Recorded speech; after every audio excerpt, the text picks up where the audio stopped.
Assalamualaikum warahmatullahi wabarakatuh. Halo guys, kembali lagi dengan saya Dimas Yeri Zahabi.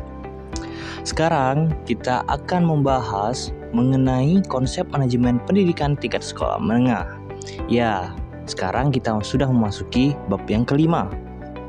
Nah, di bab kelima ini kita akan membahas berbagai macam pokok bahasan dari materi ini.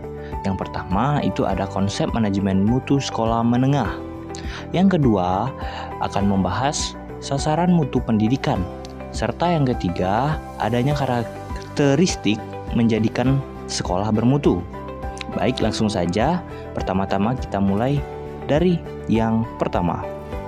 Nah, baik, yang pertama itu ada konsep manajemen mutu sekolah menengah. Nah, apa sih konsep manajemen mutu sekolah menengah tuh? Nah, sebelum kita membahas konsep manajemennya, kita akan bahas apa sih sekolah menengah itu? Apa sekolah menengah itu? Nah, sebagaimana menurut Undang-Undang Nomor 20 Tahun 2003 tentang Sisdiknas yang menyatakan bahwa sekolah menengah merupakan lanjutan dari pendidikan dasar. Nah, sedangkan menurut PP atau Peraturan Pemerintah Nomor 29 Tahun 1990 itu menyatakan bahwa pendidikan menengah adalah pendidikan yang diselenggarakan bagi lulusan pendidikan dasar. Jadi, dapat disimpulkan bahwasannya manajemen mutu sekolah menengah itu adalah upaya yang dilakukan dalam memperbaiki kualitas sebuah lembaga pendidikan tingkat menengah atau SMP, SMA sederajat guna tercapainya suatu tujuan pendidikan yang berakhlak, bermoral, dan berbudi pekerti baik ataupun guna mencapai tujuan lainnya. Baik, jika teman-teman sudah memahami apa itu manajemen mutu pendidikan, maka kita akan ke bahasan selanjutnya. Ya, baik.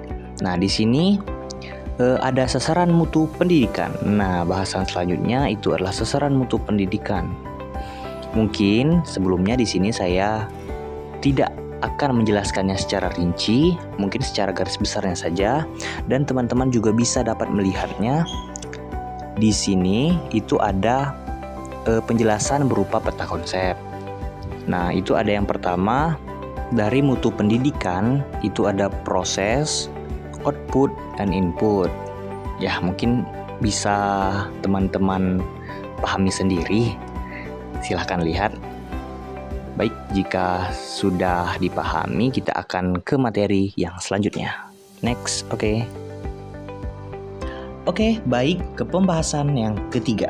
Ada karakteristik menjadikan sekolah bermutu. Nah, apa saja sih karakteristiknya? Bagaimana sih menjadikan sekolah bermutu itu? Nah, ini dia. Yang pertama, ada hal-hal yang diperlukan untuk mengelola sekolah.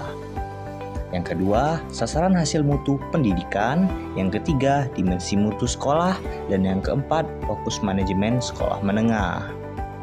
Nah, keempat hal ini adalah faktor-faktor penting untuk menjadikan sekolah itu berkualitas dan bermutu baik. Pokok bahasan yang keberapa ya? Keempat. Iya, ini adalah pokok bahasan yang mungkin sangat penting untuk teman-teman ketahui. Di sini ada 8 standarisasi pendidikan sebagai acuan.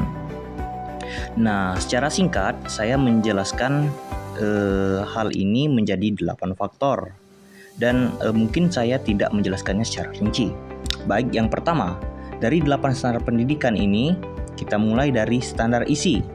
Yang kedua, standar proses, kemudian standar kompetensi lulusan selanjutnya, standar sarana dan prasarana, standar pengelolaan, dan standar pembiayaan, serta ada standar penilaian pendidikan. Tentunya 8 standarisasi ini adalah hal atau aspek yang perlu diperhatikan dalam sebagai acuan kita untuk menempuh pendidikan yang berkarakteristik, bermoral, dan berbudi pekerti baik tadi, atau tujuan hal lainnya yang bersangkutan mengenai tujuan pendidikan. Baik, mungkin mungkin dari itu saja yang dapat saya sampaikan kepada teman-teman. Atas lebih dan kurangnya saya meminta maaf. Atas kesempatan yang diberikan, saya ucapkan terima kasih sebesar-besarnya kepada teman-teman.